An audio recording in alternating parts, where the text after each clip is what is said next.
Hi friends, welcome back to my channel. ఈరోజు ఉన్నటువంటి news updates పరిశీలిద్దాం ఫ్రెండ్స్. ఛానల్ని మొదటిసారిగా చూస్తున్న వారు ఛానల్ని సబ్స్క్రైబ్ చేసుకోండి ఫ్రెండ్స్. ఎప్పటికప్పుడు జాబ్ అప్డేట్స్ మన ఛానల్లో అందించే ప్రయత్నం చేయడం జరుగుతుంది. ఇక ముందుగా చూద్దాము. హెల్త్ డిపార్ట్మెంట్లో 201 పోస్టులకు ఎంపిక జాబితా విడుదల అంటూ వైద్య శాఖలో 201 పోస్టులకు ఎంపికైన వారి జాబితాను మెడికల్ రిక్రూట్మెంట్ బోర్డు విడుదల చేయడం జరిగింది. ఆయుష్లో 156 మెడికల్ ఆఫీసర్ పోస్టులు, అదేవిధంగా ఎంఎన్జే దవాఖానలో 45 అసిస్టెంట్ ప్రొఫెసర్ పోస్టులకు సంబంధించిన సెలక్షన్ లిస్టును శనివారం విడుదల చేయడం జరిగింది. ఈ పోస్టుల భర్తీతో పాటు ఆయుష్ వైద్య సేవలు మరింత మెరుగవుతాయని ఆరోగ్య శాఖ మంత్రి దామోదర రాజనరసింహ పేర్కొన్నట్టుగా వార్త రావడం జరిగింది. ఇక ఎంపీడీఓల తిరుగు బదిలీలు. గత లోక్సభ ఎన్నికల ముందు బదిలీ అయిన 53 మంది ఎంపీడీఓలు తిరుగు బదిలీ అయ్యారు. ఈ మేరకు శనివారం ప్రభుత్వం ఉత్తర్వులు జారీ చేసింది. 60 మంది తిరుగు బదిలీలకు దరఖాస్తు చేసుకోగా అందులో 7 సొంత జిల్లాల వారు కావడంతో వారిని మినహాయించి మిగిలిన వారిని పంచాయతీరాజ్ శాఖ ఉత్తర్వులు ఇచ్చింది.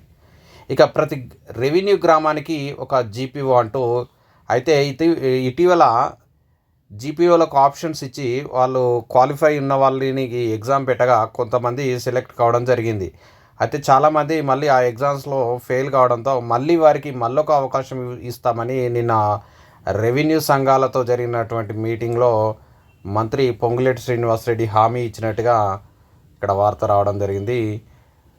మరి వారికి ఉన్నవారికే మళ్ళీ ఎగ్జామ్లో ఫెయిల్ అయినా మళ్ళీ అవకాశం ఇస్తే మరి ఇక్కడ నిరుద్యోగుల పరిస్థితి ఏంటి? ఆ 7,000కు పైగా పోస్టులు నిరుద్యోగులు కొత్తగా ఫ్రెష్ నోటిఫికేషన్ వేసి వారితో భర్తీ చేస్తారని వాళ్ళు ఆందోళన చేస్తారు. వారు మరి ఎగ్జామ్స్ కూడా ప్రిపరేషన్ ప్రారంభించారు. కావున మరి ఆ 7,000 పోస్టులు నిరుద్యోగులకు ఇస్తే బాగుంటుందని మన నిరుద్యోగుల యొక్క ఆలోచన. ఇక 201 మంది డాక్టర్ల సెలక్షన్ లిస్ట్ విడుదల. ఆయుష్ వైద్య సేవలు మరింత బలోపేతం దామోదర. ఇక వైద్య పోస్టుల సెలక్షన్ లిస్ట్ విడుదల. ఆయుష్ మెడికల్ ఆఫీసర్ పోస్టులు 156, ఎంఎన్జేలో అసిస్టెంట్ ప్రొఫెసర్ పోస్టులు 45. ఇక కేంద్ర ప్రభుత్వ ఉద్యోగులకు 4% డిఏ పెంపు. కేంద్ర ప్రభుత్వ ఉద్యోగులకు 4% డిఏ పెంచేందుకు ప్రభుత్వం నిర్ణయించింది. ఉద్యోగులకు ప్రతి ఏటా 2 పర్యాయాలు డిఏలను పెంచుతుంది. ద్రవ్యోల్బణ తీరుతెన్నుల ఆధారంగా 7వ వేతన కమిషన్ సిఫార్సులను అనుసరించి ఈ డిఏ పెంపు ఉంటుంది. ఇక గ్రూప్ 1 పరీక్షలో తెలుగుకు అవమానం.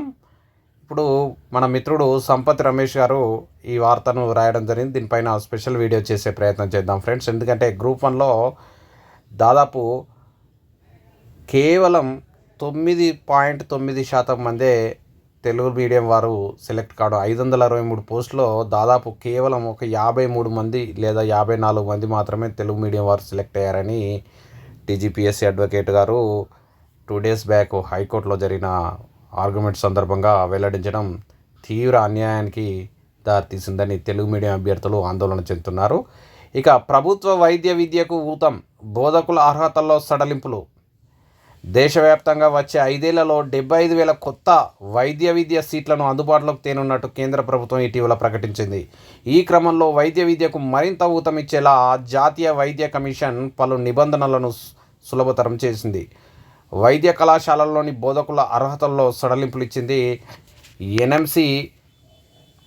ఎన్ఎంసీ పరిధిలో పనిచేసే post graduate medical education board సడలించిన నిబంధనలతో శనివారం ఒక ప్రకటన విడుదల చేసింది. ఇక పాలిసెట్ సీట్ల కేటాయింపు ఎప్పుడో. పాలిసెట్ తొలి విడత సీట్లను ఈ నెల 4వ తేదీలోపు కేటాయిస్తామని పేర్కొన్న రాష్ట్ర సాంకేతిక విద్యాశాఖ అధికారులు ఆ గడువు దాటినా ఇంకా కేటాయించలేదు. దీనిపై తమకు కనీస సమాచారం కూడా ఇవ్వలేదని తల్లిదండ్రులు, విద్యార్థులు మండిపడుతున్నారు. ఈ నెల 1వ తేదీ నాటికి వెబ్ ఆప్షన్ల నమోదు ప్రక్రియ ముగిసింది. దాదాపు 20,000 మంది ఆప్షన్స్ ఇచ్చుకున్నారు. వారంతా తమకు ఎక్కడ సీటు వస్తుందా అని ఎదురు చూస్తున్నారు. ప్రవేశాల క్యాంపు కార్యాలయానికి పలువురు ఫోన్ చేసినా సరైన సమాధానం ఇవ్వలేదని అభ్యర్థులు తెలిపారు. ఇక ఉద్యోగాల కల్పనే సర్కారు లక్ష్యం. చదువుకున్న స్కూల్ను మరవద్దు. ఐటీఐ స్టూడెంట్లకు అవసరమైన స్కిల్స్ నేర్పిస్తాం మంత్రి వివేక్. ఐటీఐ విద్యార్థులకు అవసరమైన స్కిల్స్ను నేర్పించి ఉద్యోగ అవకాశాలు కల్పించడమే ప్రభుత్వ లక్ష్యమని కార్మిక ఉపాధి కల్పన శాఖ మంత్రి వివేక్ వెంకటస్వామి తెలిపారు. విజన్ వర్క్షాప్ల ద్వారా వాళ్ళను నైపుణ్యవంతులుగా తీర్చిదిద్దేందుకు కృషి చేస్తున్నామని పేర్కొనడం జరిగింది. ఇక టెక్నాలజీలో వస్తున్న మార్పులను అందిపుచ్చుకోవాలని సూచించారు స్టూడెంట్లకు. శనివారం department of employment and training ఆధ్వర్యంలో హైదరాబాద్లోని ఫంక్షన్ హాల్లో ఐటీఐ ఎక్సలెన్స్ అవార్డుల ప్రదానోత్సవం జరిగింది. ఆ సందర్భంగా ఈ యొక్క చర్చ. ఇక గురుకుల సీట్ల విషయంలో దళారులను నమ్మొద్దు, పైరవీకారులతో తస్మాత్ జాగ్రత్త, పారదర్శకంగా సీట్ల కేటాయింపు, సాంఘిక సంక్షేమ గురుకుల విద్యాలయాల సంస్థ. రాష్ట్రంలో ఎస్సీ అభివృద్ధి శాఖ ఆధ్వర్యంలో కొనసాగుతున్న సాంఘిక సంక్షేమ గురుకులాల్లో సీట్ల విషయంలో దళారులను నమ్మి మోసపోవద్దని ఎస్సీ గురుకుల సొసైటీ తల్లిదండ్రులను విజ్ఞప్తి చేసింది. సాంఘిక సంక్షేమ గురుకుల విద్యాలయాల సంస్థ ఆధ్వర్యంలో నడుస్తున్న విద్యాలయాల్లో అడ్మిషన్ల విషయంలో వివిధ తరగతుల్లో సీట్లు ఇప్పిస్తామని కొంతమంది మధ్య దళారులు డబ్బులు తీసుకొని మోసపోయిన సంఘటన సొసైటీకి దృష్టికి రావడం జరిగిందని, కాబట్టి తల్లిదండ్రులు అలాంటి మోసగాల చేతిలో వారు చెప్పే మాటలు నమ్మి మోసపోవద్దని సూచించడం జరిగింది.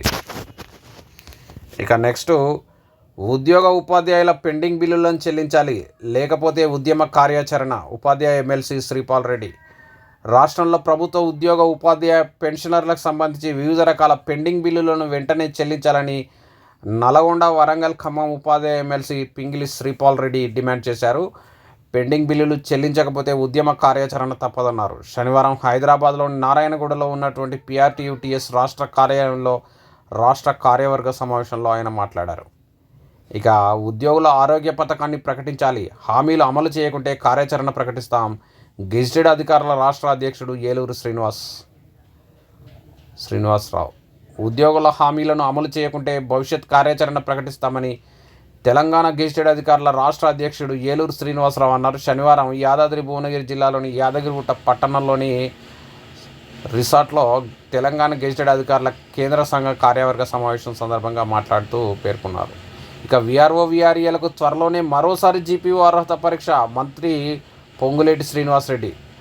ప్రతి రెవెన్యూ గ్రామానికి గ్రామ పరిపాలనాధికారి ఉంటారని రాష్ట్ర రెవెన్యూ శాఖ మంత్రి పొంగులేటి శ్రీనివాసరెడ్డి తెలిపారు. VRO/VREలుగా పనిచేసిన వారికి GPOలుగా అవకాశం ఇస్తున్నామని చెప్పడం జరిగింది. ప్రత్యేక పరీక్ష ద్వారా 3,454 మంది అర్హత సాధించారని వెల్లడించారు. రెవెన్యూ ఉద్యోగ సంఘాల విజ్ఞప్తి మేరకు VRO/VREలకు మరో అవకాశం ఇవ్వాలని నిర్ణయించినట్టు పేర్కొన్నారు. అర్హత పరీక్ష త్వరలోనే నిర్వహిస్తామని వెల్లడించారు. ఇక 10 గంటల పని విధానం. వాణిజ్య సముదాయాల కార్మికులు, ఉద్యోగులకు యాజమాన్యాల వినతి మేరకు పనివేళల్లో సవరణ. వారంలో 48 గంటలు మించొద్దని ప్రభుత్వ ఆదేశం. అలా చేస్తే OT అలవెన్స్ చెల్లించాలి. అంటే ఇప్పుడు ఈ షాపింగ్ మాల్స్ లాంటి వాణిజ్య సముదాయాలు, మల్టీ కాంప్లెక్స్లు, మళ్ళీ ఇప్పుడు ఏషియన్, ఇప్పుడు సినీ కాంప్లెక్స్, ఇట్లాంటి వాణిజ్య సముదాయాల్లో పనిచేసే ప్రైవేటు ఉద్యోగుల వర్కింగ్ అవర్స్ ఇంతకుముందు 8 అవర్స్ ఉండే డైలీ. బట్ వారిని ఈ యొక్క కాంప్లెక్స్ ఆ సంఘాల యొక్క వినతి మేరకు 10 గంటలకు పెంచుతూ తెలంగాణ ప్రభుత్వ ముఖ్య కార్యదర్శి దానకిషోర్ శనివారం ఉత్తర్వులు జారీ చేయడం జరిగిందని, అంటే కార్మిక శాఖ ముఖ్య కార్యదర్శి. ప్రస్తుతం 8 గంటలు ఉండగా 10 గంటలకు పెంచడం జరిగింది. అయితే వీక్లో మాత్రం 48 అవర్స్ మించరాదని.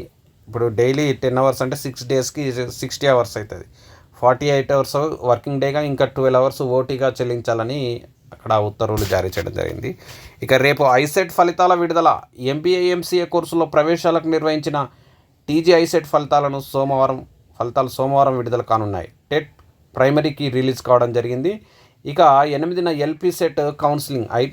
ITI కోర్సులు పూర్తి చేసిన వారికి పాలిటెక్నిక్ కోర్సులో ప్రవేశాలు కల్పించేందుకు నిర్వహించేటువంటి LP సెట్ కౌన్సిలింగ్ను ఈ నెల 8న నిర్వహించనున్నట్టు అధికారులు తెలిపారు.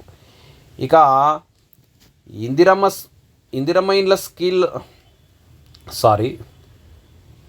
ఇండ్ల స్కీమ్ పీడీలుగా Group 1 ఆఫీసర్లు. ఇందిరమ్మ ఇండ్ల స్కీమ్కు హౌసింగ్ ప్రాజెక్టు డైరెక్టర్లుగా Group 1 అధికారులను నియమిస్తూ ప్రభుత్వం నిర్ణయం తీసుకుంది. కరీంనగర్కు రాజేశ్వరరావు, కొత్తగూడెంకు రవీంద్రనాథ్, ఆసిఫాబాద్కు శ్రీరాములు, మహబాద్కు హనుమ, ఇలా అంటే ఇందిరమ్మ ఇండ్లకు సంబంధించిన ప్రాజెక్ట్ ఆఫీసర్ల Group 1 స్థాయి అధికారులను నియమిస్తూ ఉత్తర్వులు జారీ చేసింది. ఇక టెట్ ప్రైమరీకి విడుదల. ఆగస్టున TTC పరీక్ష.